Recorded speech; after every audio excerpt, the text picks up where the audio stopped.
In this presentation, I want to explore some of the images that TopFoto has rediscovered for the 1950s European Kaleidoscope project and attempt to redress the stereotypical visual narrative of the 1950s. When asked about life in the 1950s, it is all too easy to visualize a cliché. It is a narrative accentuated by the American dream and adopted into a Western European dream. Although elements of the dream touched the lives of ordinary people, most that lived through the 1950s were detached from this stereotype. Regardless, the dream has endured as our visual histories have reinforced the view by publishing and republishing from a relatively small subset of imagery.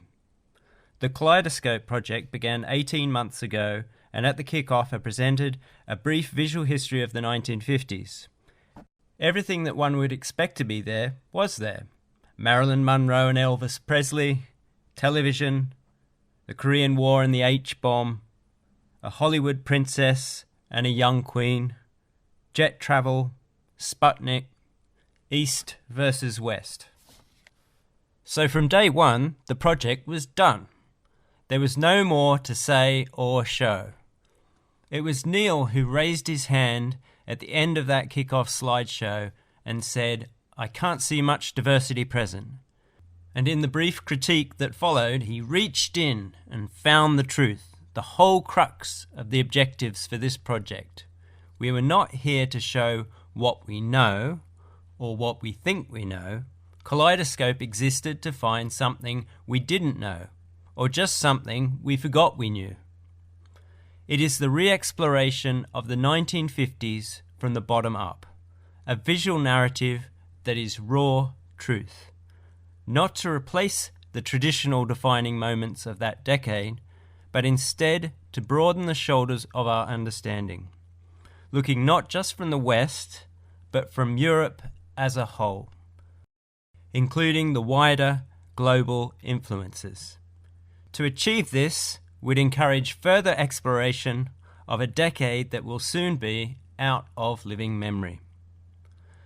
TopFoto has been a visual resource for educational book publishers for generations, and it is unimaginable today that a secondary student would have learnt their way through school without an accompanying visual narrative. It is often taken for granted that a proportionately small number of press photographs and licensors of professional imagery have supplied the publishers who have produced educational textbooks all over the world via interconnected networks of picture agencies. The post-war Cold War era is one of the most common topics for secondary education. It is often the seminal moments that editors prefer to use. Although this image is from across the pond, it is a perfect example of the type of image that educational publishers might select for their projects. I would be surprised if you are not familiar with the story. 9 students enroll in Little Rock Central High School. The school and the very outspoken Arkansas governor do their best to keep them out. But the US Supreme Court says it's unconstitutional to segregate them.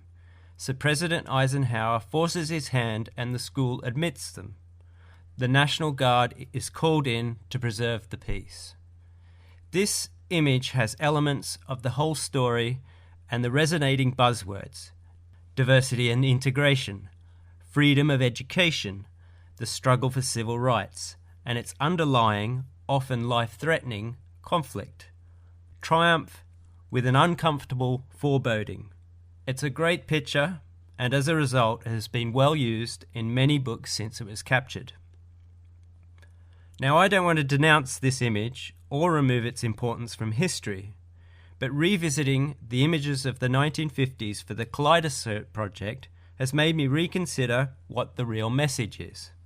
Are we trying to say this is where integration started, and the only way we can achieve it is through political force, conflict, and struggle?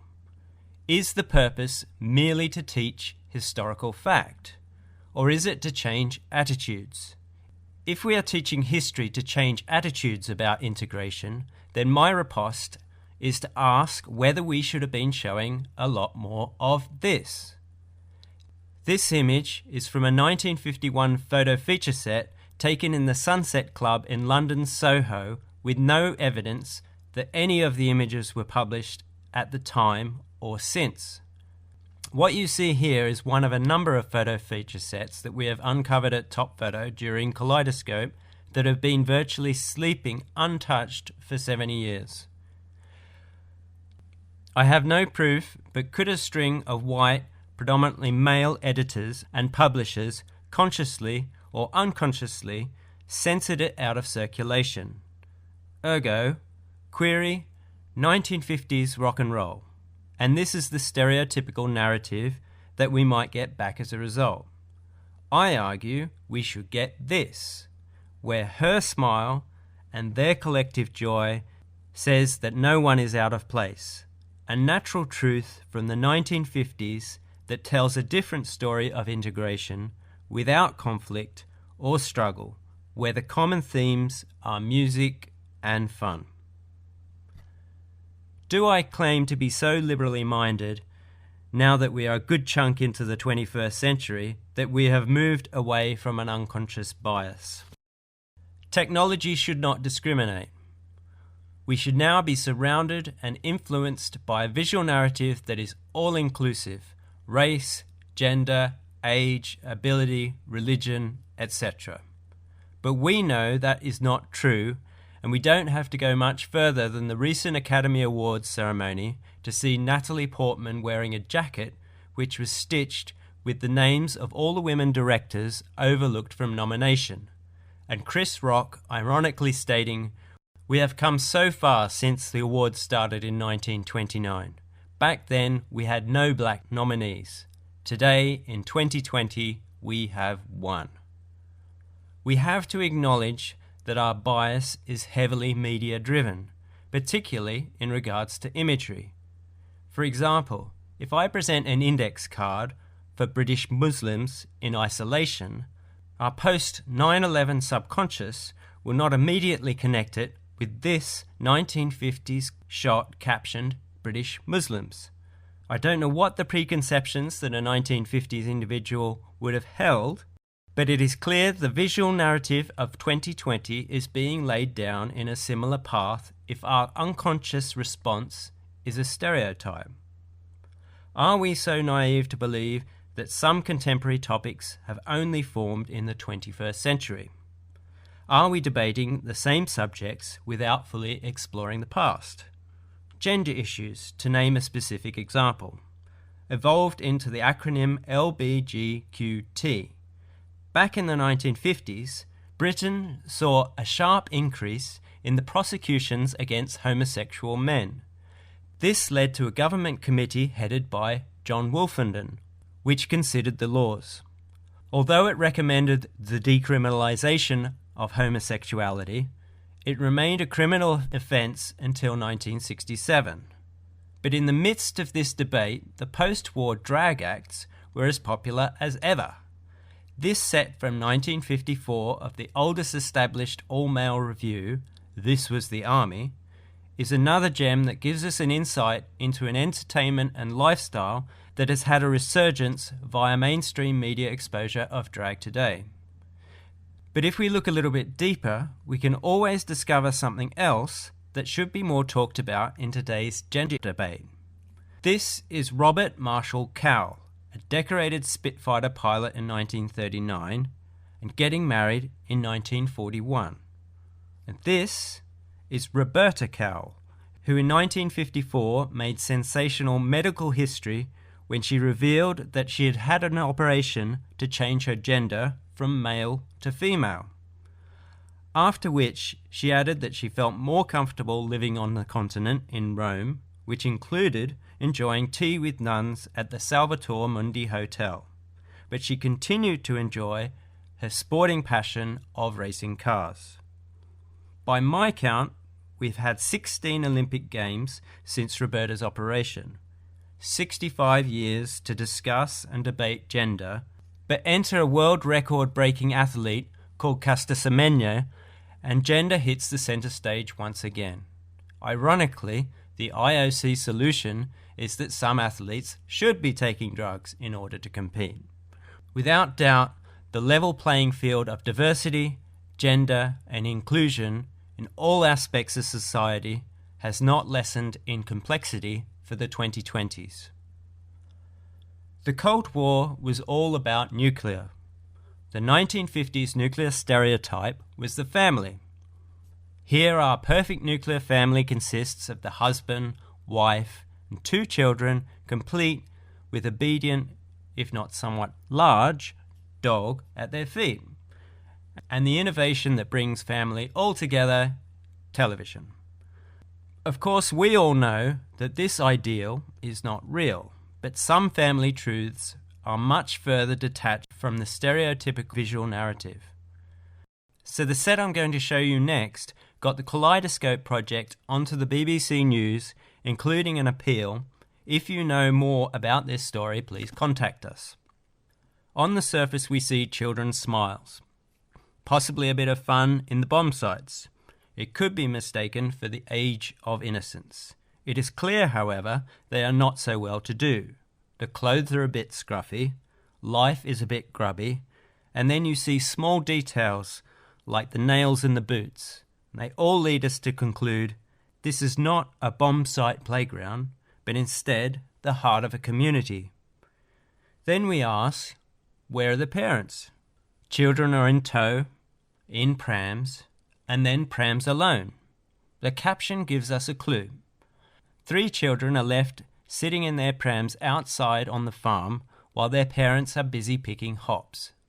And it continues with an indication that that lifestyle was almost drawing to a close, as many of the farms no longer employ hand hop pickers, automation having taken their place. The future of an already hard life was uncertain. True, the children have a dog, but our 1950s nuclear family might have more than 2.1 children. Regardless, it still has plenty of love. Admittedly, somewhat more chaotic than the ideal.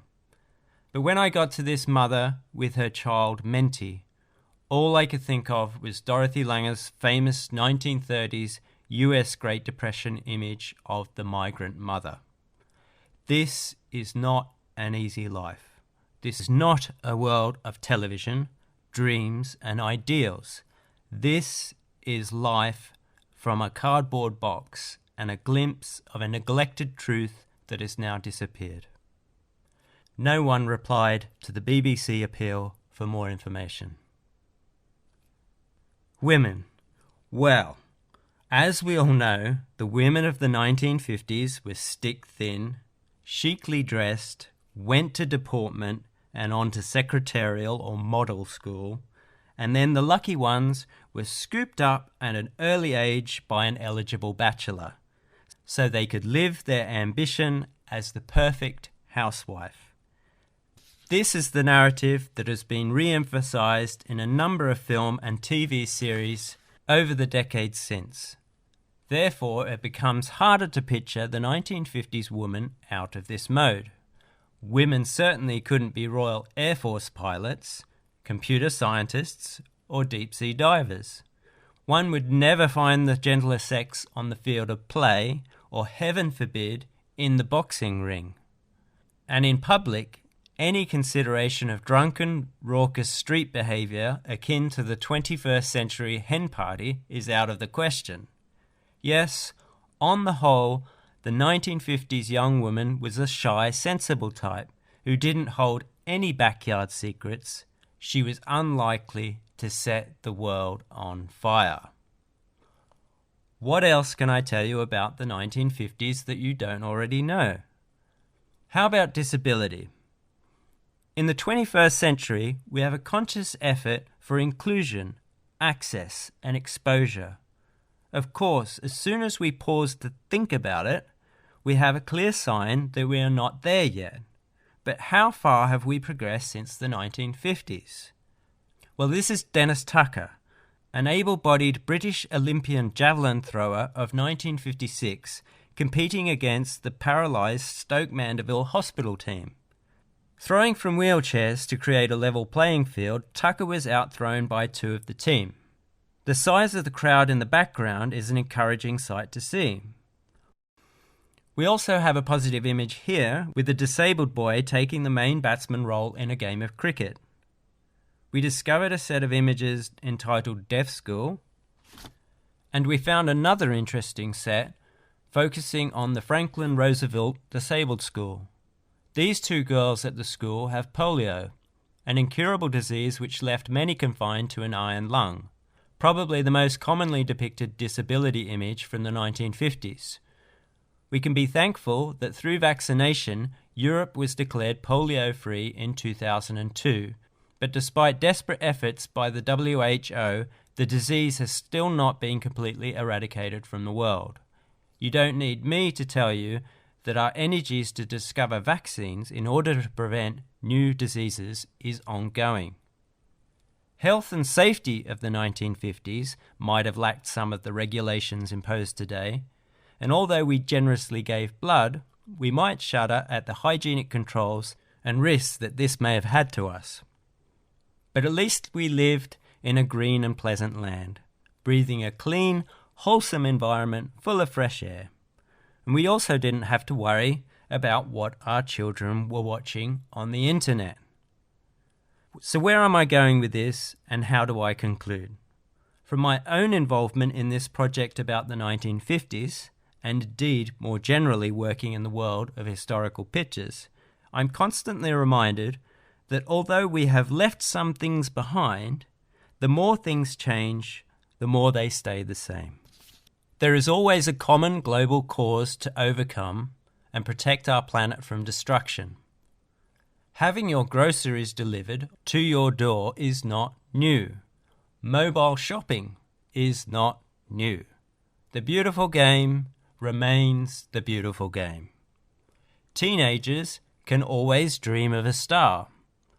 We continue to struggle with social issues such as homelessness and the never-ending housing crisis. The caption of this image states that 115 families lived on this 11-acre shanty town in England. All of them shared just one tap between them. As a UK citizen dearly departed from the EU, we find that we are still debating our place in the world. And when we look closely, the political propaganda and the mantras have not changed. And on that happy note, I come to the end of our final EU-funded project. It has been an amazing journey, both for TopFoto and for me personally. In the last decade, we have managed to travel back in time via the riches of Europe's photographic cultural heritage, and hopefully save some of it for future generations of professional researchers and amateur enthusiasts. And although I part my dear friends with just one more kiss, I trust through Photo Consortium that our journey together has not yet reached its end. I thank you all.